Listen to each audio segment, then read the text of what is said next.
Hi, friends. Today we're going to go over Chapter 4 in Salt, Sugar, Fat with our Weight Loss Book Club. I'm coming to you live from Michigan, which is so interesting because Chapter 4 is about how Kellogg started breakfast cereals in Battle Creek, Michigan. So I'm in the state right now that started cereals, breakfast cereals. And chapter 4 was a really interesting chapter, had a lot of pages, 26 pages. We do one chapter a week because we are a weight loss book club for busy people. So we just do one chapter each week. If this is your first time with us, know that you can catch up. We have a Ketchup, we have a salt, not ketchup. not ketchup.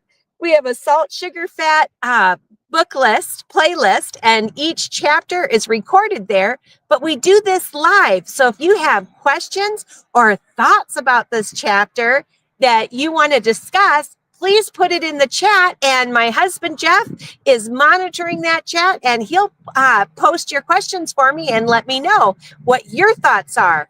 Also, we're an encouraging group. We are a group that are trying to lose weight together and to support one another.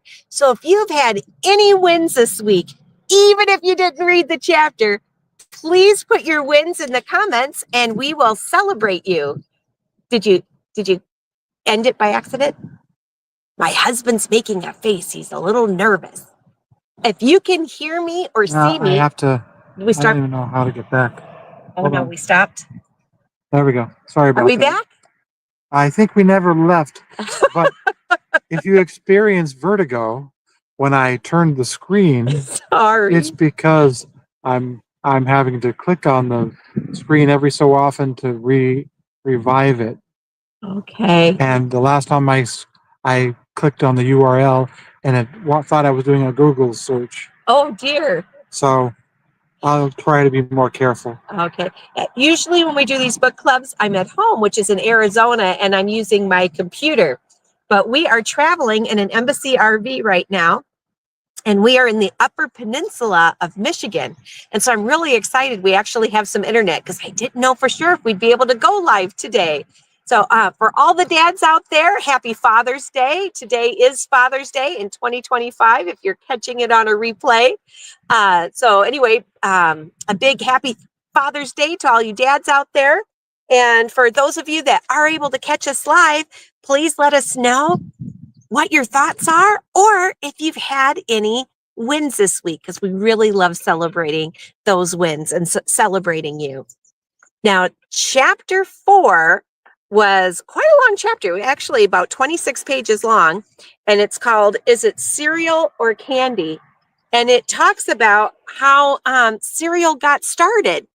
There was a gentleman named John Harvey Kellogg, and famous name, and he was studying to be a doctor, and he was really concerned about what people were eating for breakfast, because back in the day, in the late 1800s, they were eating a lot of bacon and meat for breakfast that was really greasy, and a lot of people were having stomach aches during the day because they were eating such a heavy, greasy meal for breakfast. Imagine that. Yeah. Even though we still do some of those as breakfast foods today, but that was what they were mainly having. He says in here, grease and effect had become the national condiment. So he wanted to have people to be healthy. So he actually created a tiny health facility, and it was kind of like a health spa in Battle Creek, Michigan.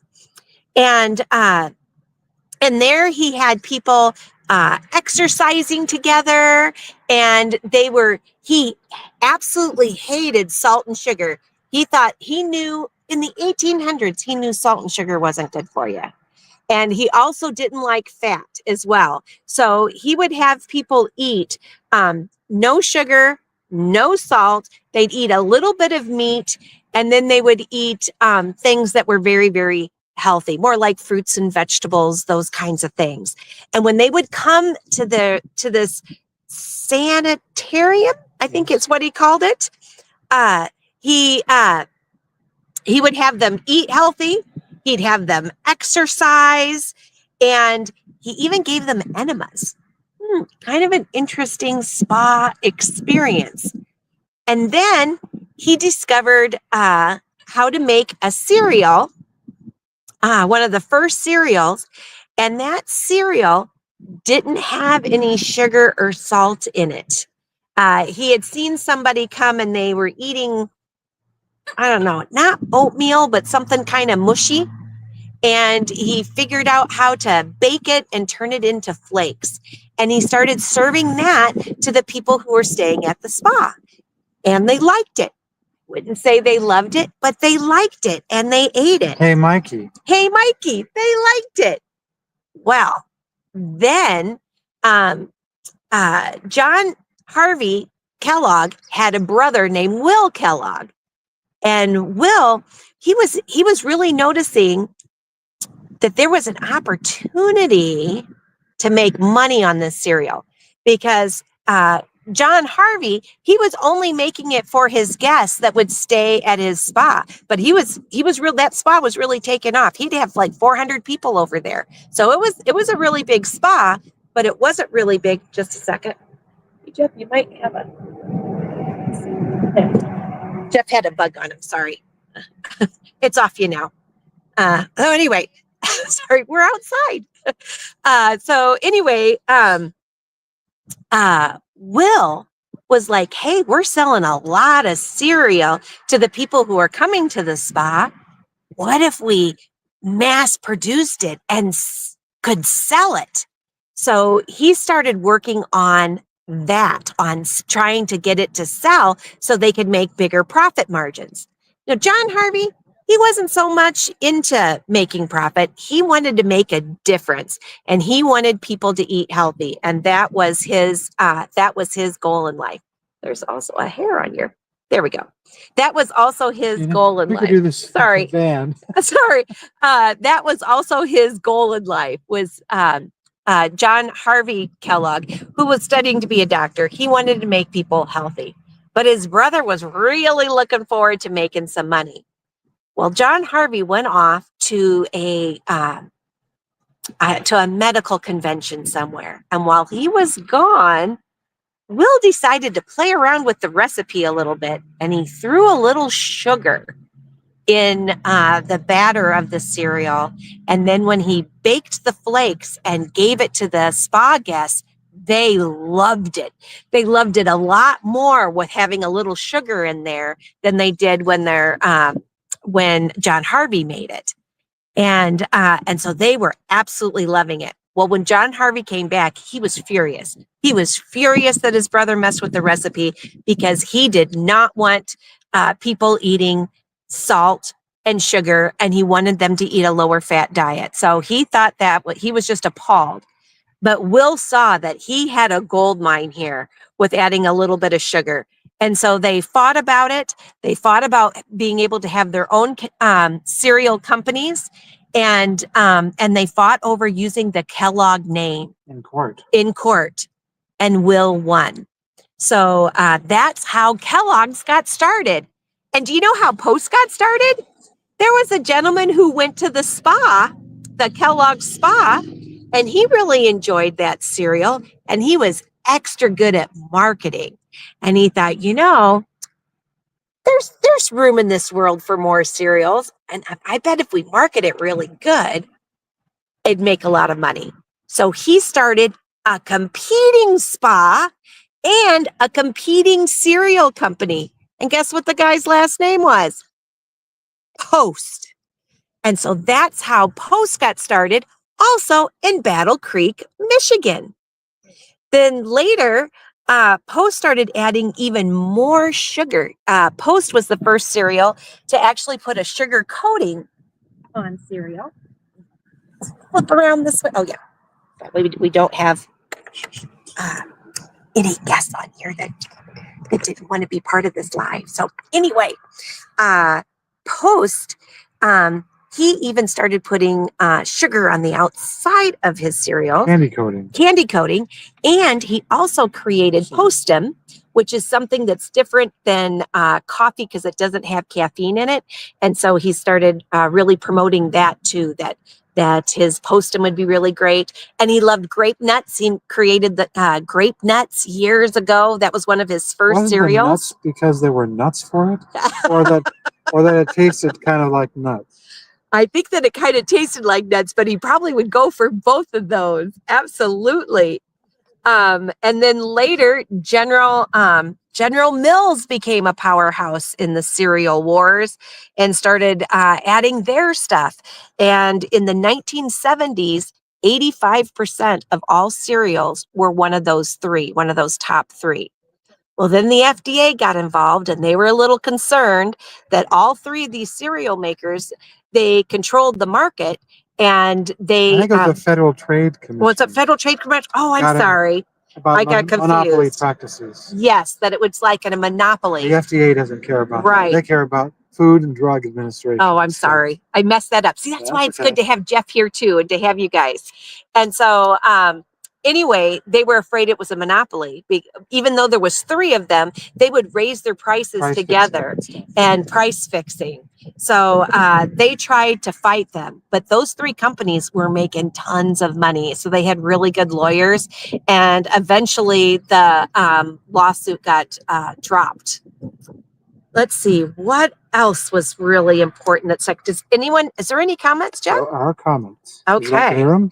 Sure, let's hear a comment, and then I'll talk to more where they really, moms start getting worried about all the sugar in here. Mindy says, hey, hey, hey. Hey, Mindy. And let's see.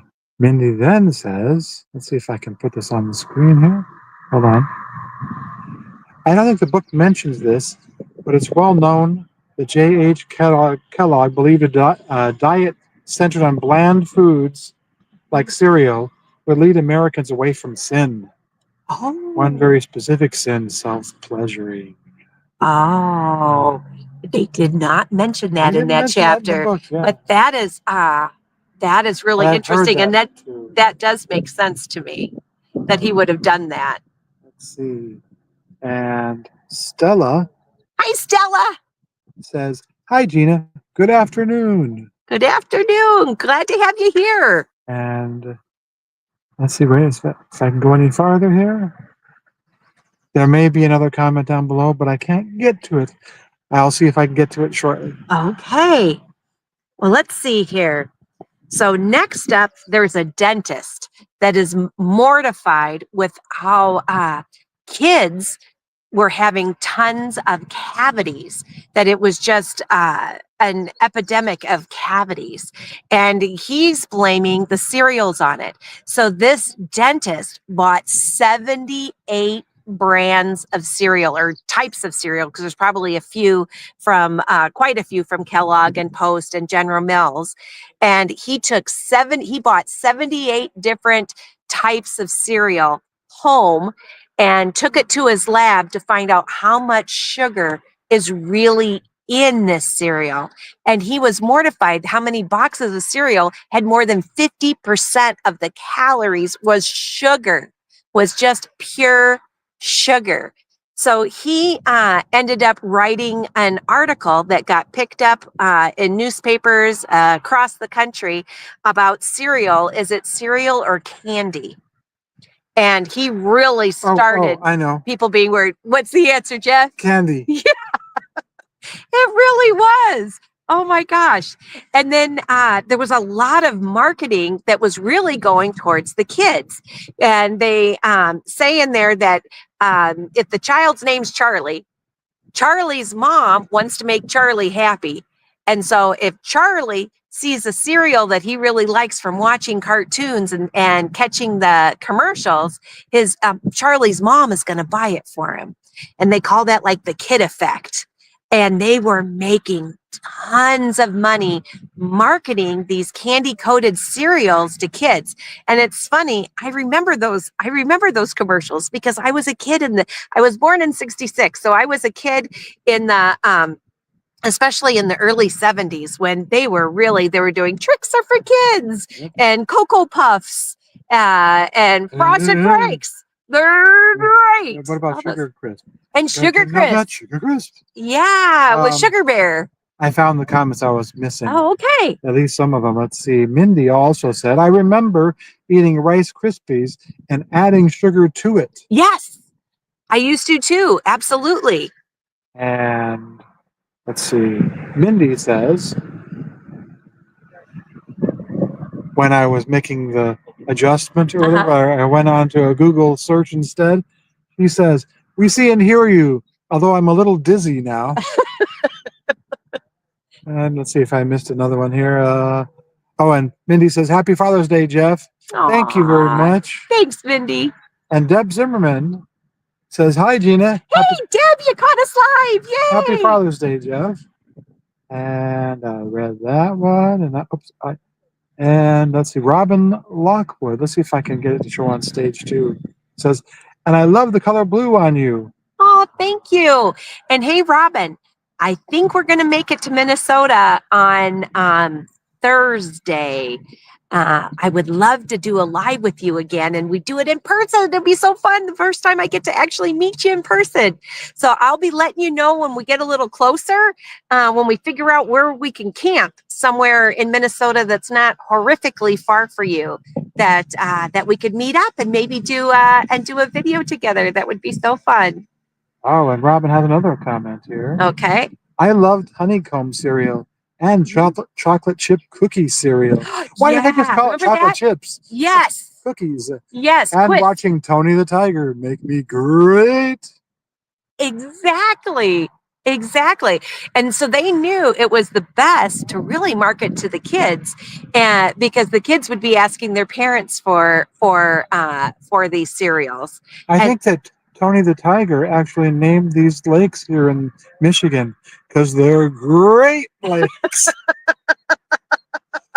Good joke, Jeff, on Father's Day. Oh my goodness. So let's see, what else was super good from this chapter that was really interesting. And I think it was that dentist guy. He took a whole bunch of teeth, baby teeth that had cavities in it, and he mailed that into the government, trying to say we got to do something about this, because this is a horrible epidemic of cavities with kids eating all this sugar. We may be doing that again soon as different towns are halting their fluoridation of water. Yeah. Dentists are concerned, if anybody is wondering. Yep, they are. Let's see. Oh, yeah, here it is. That's on page 76. The battle in Washington over sugar began, oddly enough, with a pile of rotten teeth.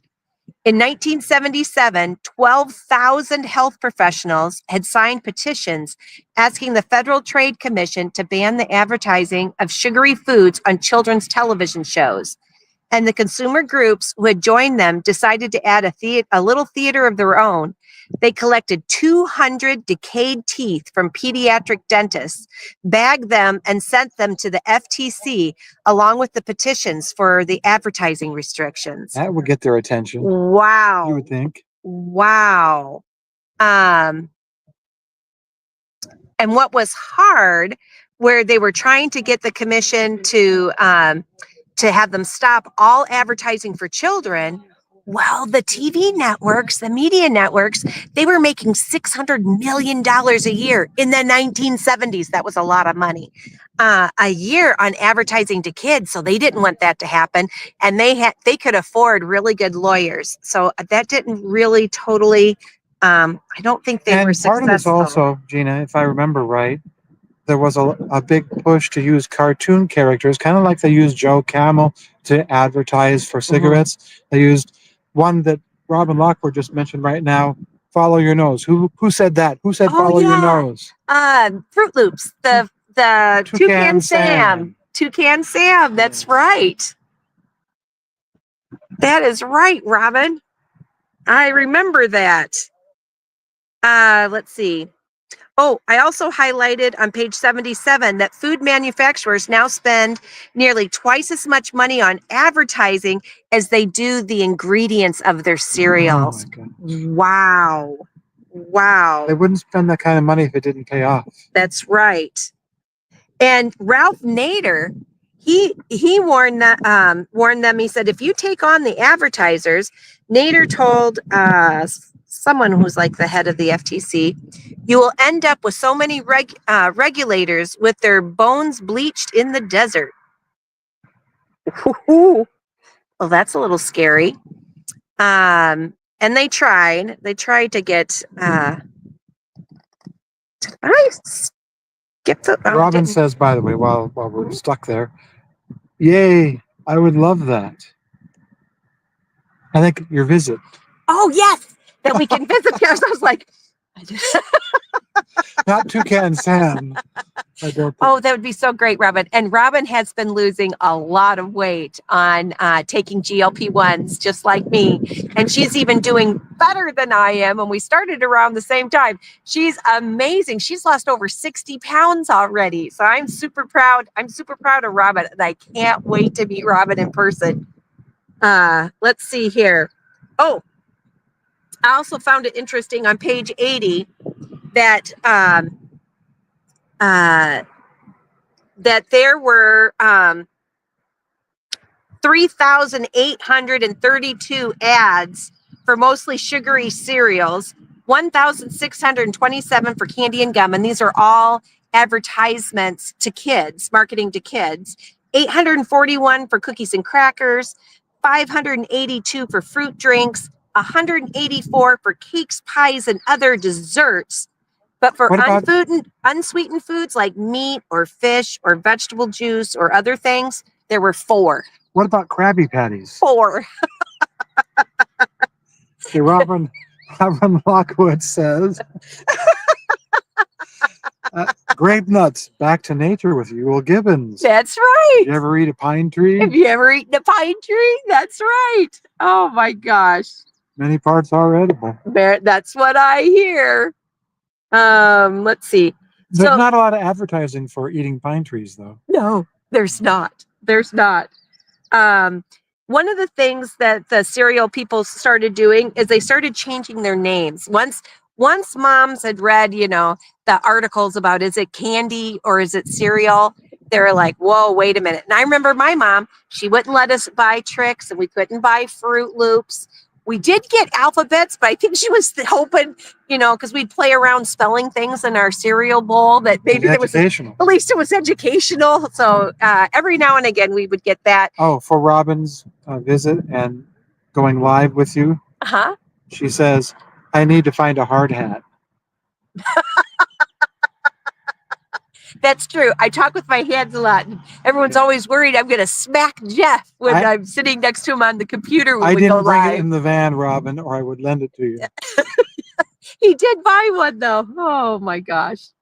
Well, anyway, the cereal companies, what they did is they would just slightly change the name. They take sugar out of it.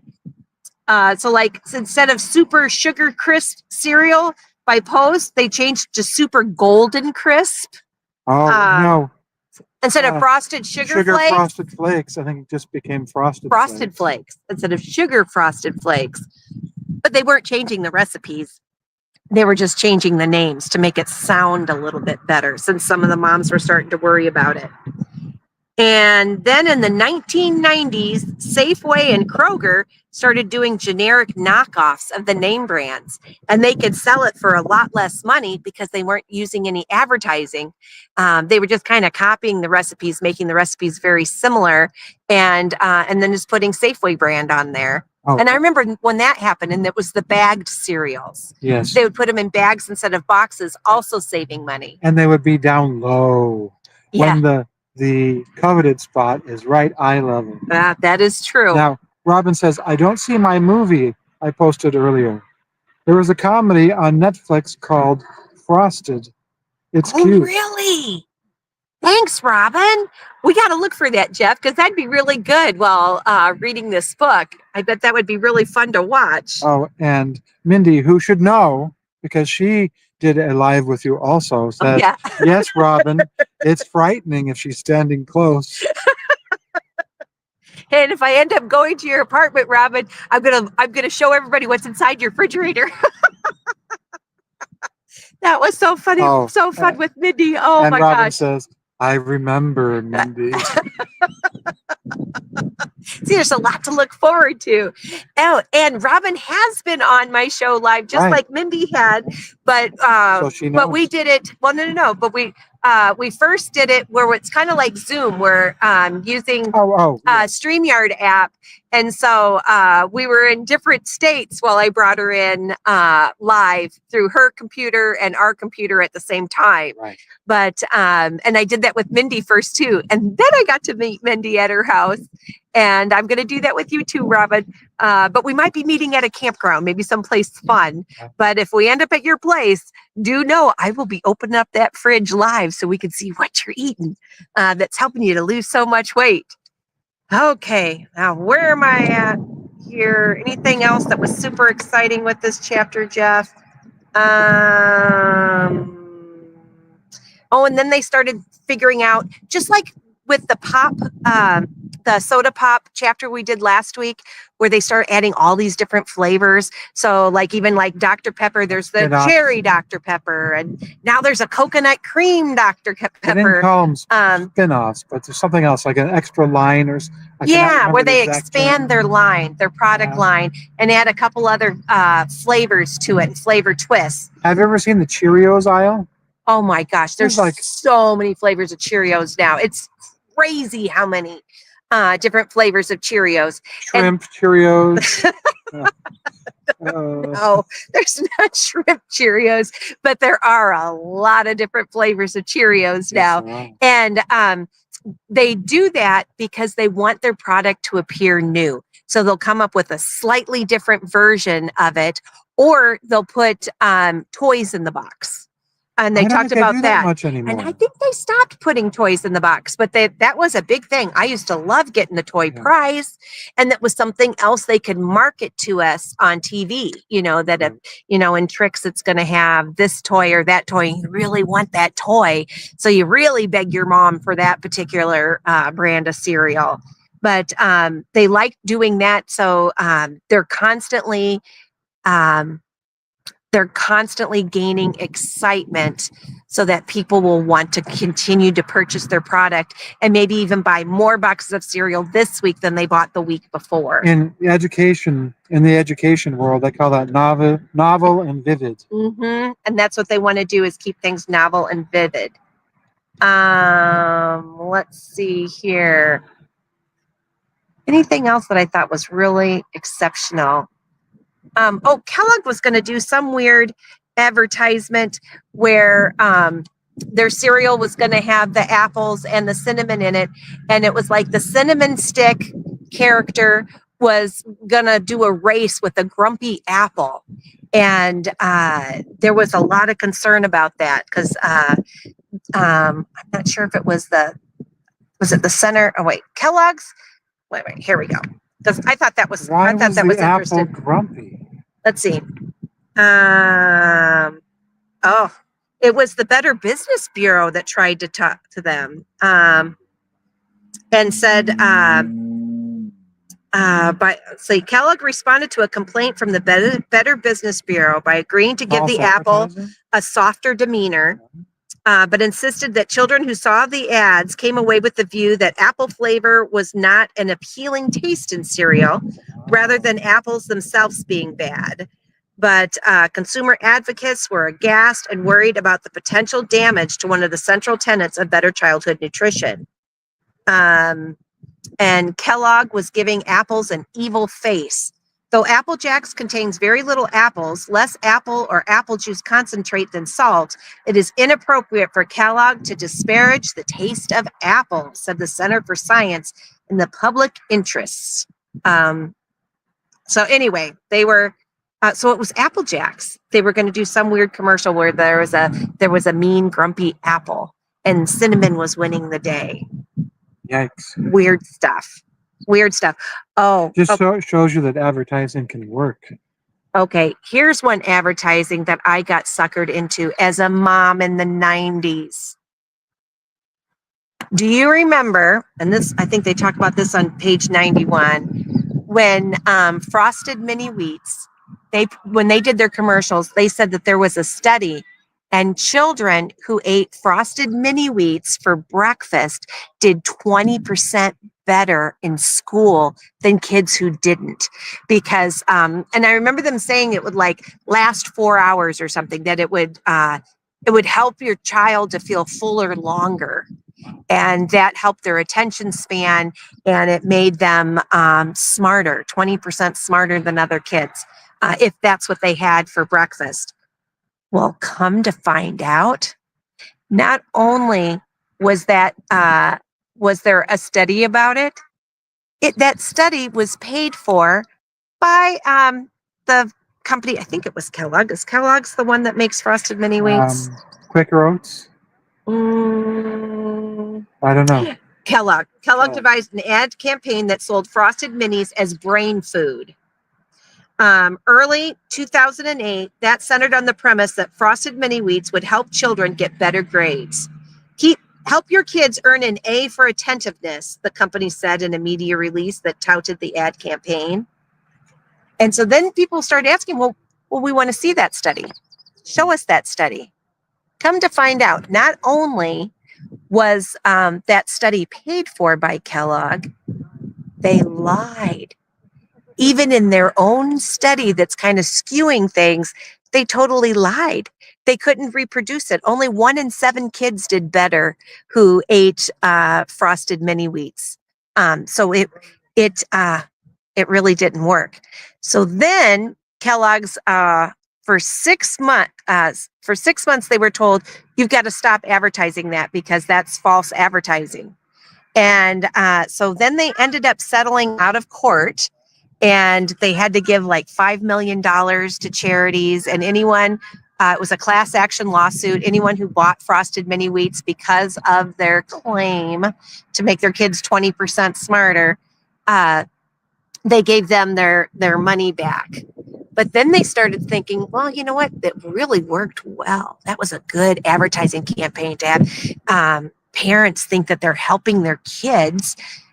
So what they did instead is they switched it around a little bit and said kids who don't eat breakfast versus kids who eat Frosted Mini Wheats do better in school. And I will. Cereals are a good part of a nutritious breakfast.